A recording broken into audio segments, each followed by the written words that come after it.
네, 그러면 바로 취재 기자와 함께 한 걸음 더 들어가 보겠습니다. 최재원 기자가 나와 있습니다.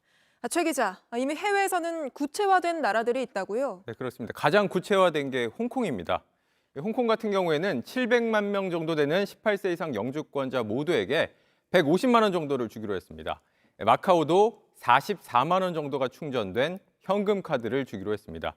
그런가 하면 자본주의의 심장과도 같은 미국에서도 좀 이런 주장이 나와서 눈길을 끌고 있는데 대학 교재 중에 하나로 유명한 맨큐의 경제학, 이 저자인 그레고리 맨큐 교수가 팬데믹 상황에 대비해서 모든 미국인에게 1,000달러, 120만 원씩 주자라고 주장을 했습니다.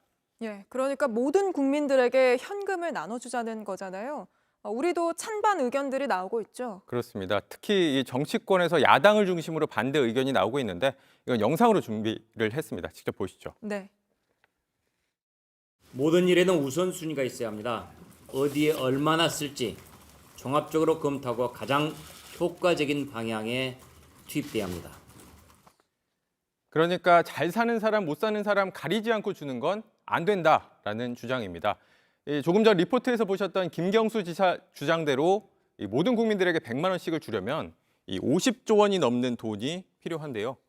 김 지사는 고소득층에게는 내년에 준 만큼 세금으로 다시 걷어들이면 된다라고 주장을 하고 있습니다. 반면에 정부는 재정 부담이 크고 사회적 합의도 필요하다라는 입장입니다.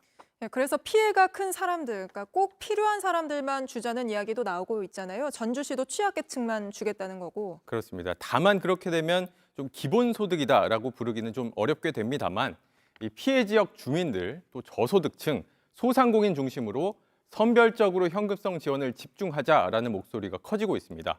누구는 주고 누구는 안 줄지 대상을 선별하는 게 문제이긴 한데 국회를 중심으로 이번 추경안에 대폭 반영하는 방안이 논의될 것으로 보여집니다. 예, 그러면 이 재난 기본소득에 대한 국민들 여론은 좀 어떻습니까? 오늘 나온 여론조사 결과를 하나 소개해드리겠습니다. 모든 국민들에게 100만 원씩 주자는 주장은 반대가 더 많았습니다. 10명 가운데 6명꼴로 반대, 4명 정도가 찬성이었습니다. 자신이 진보 성향이라고 답한 사람들은 찬성이 많았고 반대로 보수 성향이라고 답한 사람들은 반대가 많았습니다. 네, 여기까지 듣겠습니다. 최재원 기자였습니다.